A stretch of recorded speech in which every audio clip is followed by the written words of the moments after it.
Hello friends. So ఇప్పుడు చిన్న information అండి. ఈ ఇన్ఫర్మేషన్ దేనికంటే డిఎస్సి మ్యాథ్స్ అసిస్టెంట్ ఆస్పిరెంట్స్ కోసం అండి. సో ఓకే, వచ్చేస్తుంది కదా, టెట్ వచ్చేస్తుంది ముందు, తర్వాత డిఎస్సి వచ్చేస్తుంది అనుకోండి. ఇవాళ వచ్చేస్తుంది టెట్.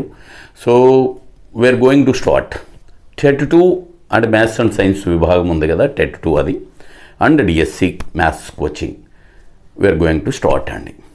సో థర్స్డే అట్లా స్టార్ట్ అవుతుంది. ఓకే, సో అండ్ థర్స్డే అంటే so this is today is 5th, 6th, 7th, 8th అట్లా స్టార్ట్ అవుతుంది. సో బీ రెడీ అండి, ఆల్ ఆఫ్ యూ. సో ఇదేంటయ్యా అంటే మన దగ్గర ఏంటయ్యా అంటే హైలీ రిలవెంట్, అండ్ ఇక్కడి నుంచి కూడా అంటే ఫ్రమ్ నవ్ ఇట్ సెల్ఫ్ మీరు డిఎస్సికి రెడీ అయిపోవచ్చు. కొంత టైం టెట్కి, కొంత టైం డిఎస్సికి. Okay, 100% subject oriented and subject relevant.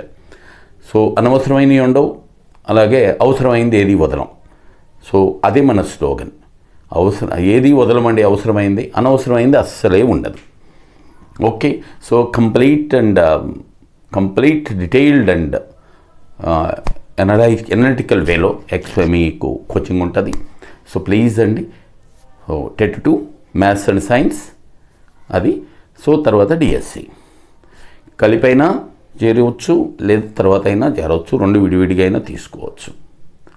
So in the mean time వీటిలో ఇంకా ఇండివిజువల్ సబ్జెక్ట్స్ అయినా తీసుకోవచ్చు, పర్లేదు.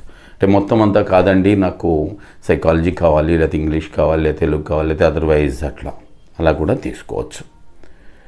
Okay right. బట్ ఇండివిజువల్ సబ్జెక్ట్స్కి మనం టెస్ట్స్ అవి కండక్ట్ చేయలేం కదా, దట్ ఈస్ ద ప్రాబ్లం అండి. సో మొత్తం తీసుకునే వాళ్ళకి మాత్రమే these tests will be conducted every day and final tests everything అండి. సో కంప్లీట్ టెస్టింగ్ విధానం కొద్దిగా డిఫరెంట్గా ఉంటుంది, అండ్ మీరు ఊహించిన విధంగా ఉంటుంది, డెఫినెట్గా చాలా గొప్పగా ఉంటుంది. దాంట్లో అయితే నేను చెప్పగలను నేను.